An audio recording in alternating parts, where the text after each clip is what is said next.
Good day, ma'am. Our topic is all about case study, the milk tea craze, and consumer behavior in the Philippines.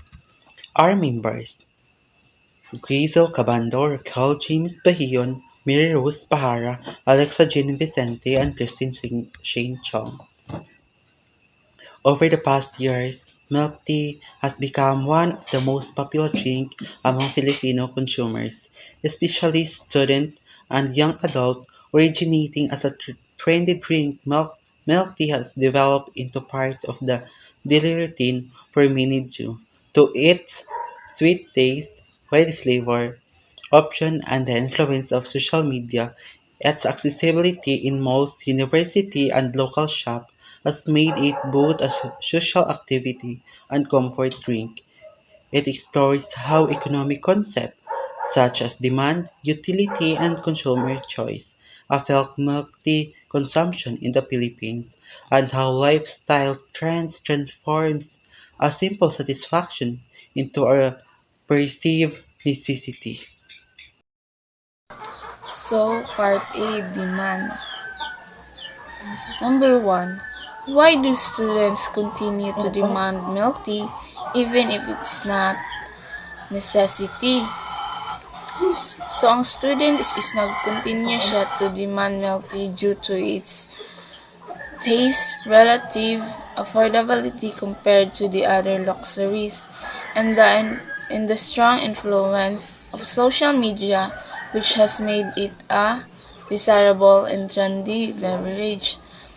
So, mas nag-continue ang demand tungod kay da, sa karon nga generation is kanang mas musunod bitaw sila sa trend ug unsa ang trend sa TikTok. So ilaha pong sundon. So ang milk tea is kuan naman gyud ni siya, part na gyud ni siya sa mga young, sa mga tao bitaw nga hilig og mga snacks.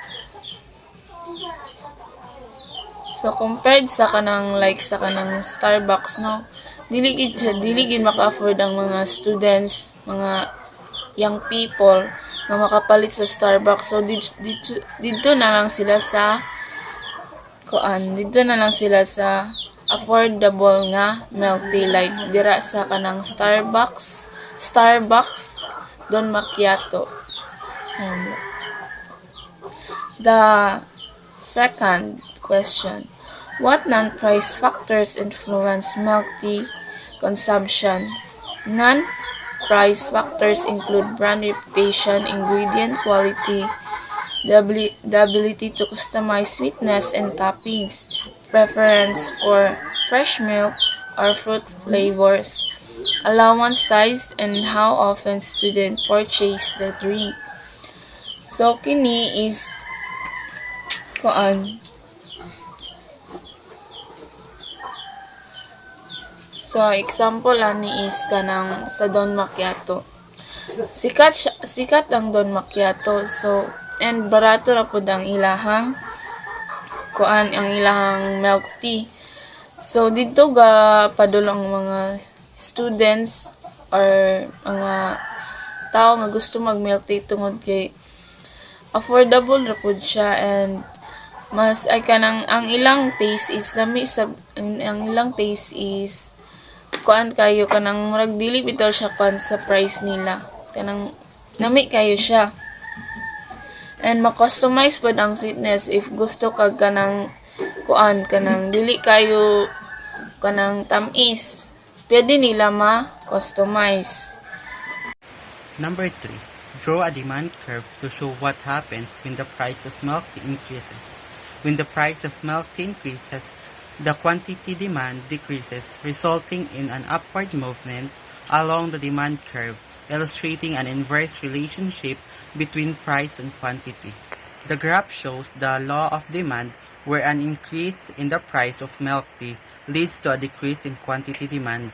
This creates a downward sloping curve showing the inverse relationship between price and demand. When milk tea becomes more expensive, students buy fewer cups. When price drops, they buy more. The movement along the curve represents this change in demand due to price. Part B. Consumer choices. How does the concept of utility explain why students willing to spend on milk tea? So basically, utility just means how happy or satisfied something makes you. So if students are buying milk tea, it's because it makes them happy. They think the happiness they get from drinking it is worth the money they spend on it. If you have 100 as daily allowance, what trades-off would you face between milk tea and other expenses like food or transportation? So, if I only have 100 pesos each day, I might want milk tea, but I also need food and pay for my transportation. So, I can't buy everything, so I have to choose. So maybe I can buy milk tea every day, or I just need to find a cheaper one. So I still have enough money for food and I pay for my transportation to get to school. Part C. If milk tea prices rise further, what possible substitutes might students choose? So if milk tea prices rise further, students might choose cheaper substitutes like local fruit juices, coffee, or other flavored beverages. Kay mostly ani is makita ra gyud nato siya sa atong palibot. So, and affordable ra pud siya sa students. So, muna siya ang mga possible nga substitute for milk tea. How does social media affect students' consumption patterns of milk tea? So social media influences students' consumption of milk tea by creating trends. So mostly man gyud karon sa mga students, sa mga teens is kung unsay lang makita sa social media is ila pong awaton. So ang social media is dako ka siya influence sa student consumption of milk tea no kay if makita sa mga students nga mag-trend na pod ang milk tea so uh, most possibly mo na pod ang ilahang paliton. Do you think milk tea craze will last for many years or will it eventually decline? So I believe milk tea craze will eventually decline as new trends emerge and preferences shift. So as time goes by, manay mga bagong nga trends ang mugawas and ang preferences sa mga consumers is mabag-o pa. And while milk tea will likely remain popular, its peak popularity may decrease as consumers seek variety and novelty in their beverage choices. So, even if popular gyapon, magpabilin nga popular ang milk tea, ang mga consumers is mangita gyapon na sila lain nga beverages. Conclusion. Philippines highlights how consumer behavior is shaped by both economic and social factors. Despite being a non-essential product, milk tea remains in high demand due to its affordability, taste, and the influence of peers in social media. This trend indicates how wants can gradually turn into needs through habit formation and social reinforcement. Understanding this behavior helps explain how consumer preferences evolve and how markets adapt to meet changing demands, making milk tea not just a beverage but a reflection of modern Filipino consumer culture.